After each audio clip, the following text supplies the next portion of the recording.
అమెరికాలోని లాస్ ఏంజల్స్లో అక్రమ వలసదారుల ఏరువేత లక్ష్యంగా చేపట్టిన తనిఖీలు ఉద్రిక్తతకు దారితీశాయి. ఈ నేపథ్యంలో అధ్యక్షుడు డొనాల్డ్ ట్రంప్ చర్యలకు ఉపక్రమించారు. మొత్తం 2000 మంది నేషనల్ గార్డు బృందాలను తక్షణమే అక్కడికి పంపాలని ఆదేశించారు. శాంతి భద్రతలు అదుపులో తప్పిన నేపథ్యంలో ఈ దళాలు అక్కడే 60 రోజుల పాటు ఉండాలని వైట్ హౌస్ అధికారులు ఆదేశించారు. మరోవైపు అమెరికా రక్షణ శాఖ మంత్రి పేట్ హెగ్సెత్ కూడా ఈ ఘటనపై తీవ్రంగా స్పందించారు.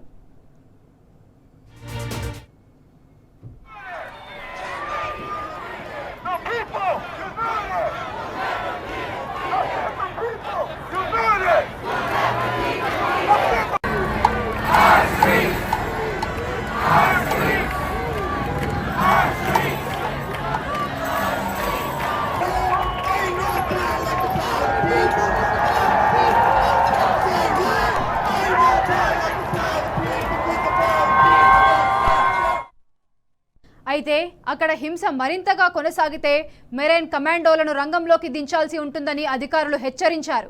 ట్రంప్ నిర్ణయాన్ని కాలిఫోర్నియా గవర్నర్ గావిన్ న్యూసమ్ ఖండించారు. ఉద్దేశపూర్వకంగానే ఆయన ఉద్రిక్తతలను రెచ్చగొడుతున్నారని విమర్శించారు. కాలిఫోర్నియా పోలీసులను కాదని నేషనల్ గార్డ్స్ను మోహరిస్తుందన్నారు.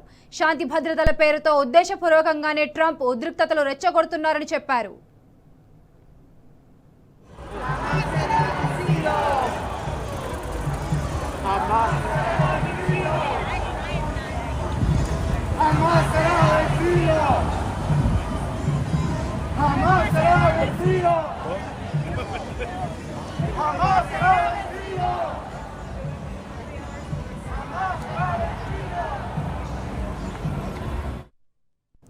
లాస్ ఏంజల్స్లో 44 మంది అక్రమ వలసదారులను గుర్తించి అదుపులోకి తీసుకున్నారు ఫెడరల్ అధికారులు. దాంతో వందల మంది ఆందోళనకారులు ప్రభుత్వానికి వ్యతిరేకంగా రోడ్లపైకి రావడంతో ఒక్కసారిగా ఉద్రిక్త పరిస్థితులు తలెత్తాయి.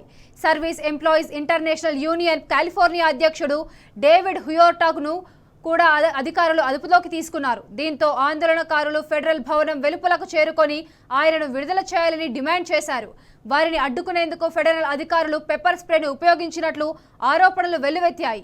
California governor, Los Angeles mayor తమ బాధ్యతలను నిర్వర్తించలేకపోయారని, అందుకే ఫెడరల్ ప్రభుత్వం జోక్యం చేసుకుని సమస్యను పరిష్కరిస్తుందని ట్రంప్ ప్రకటించారు.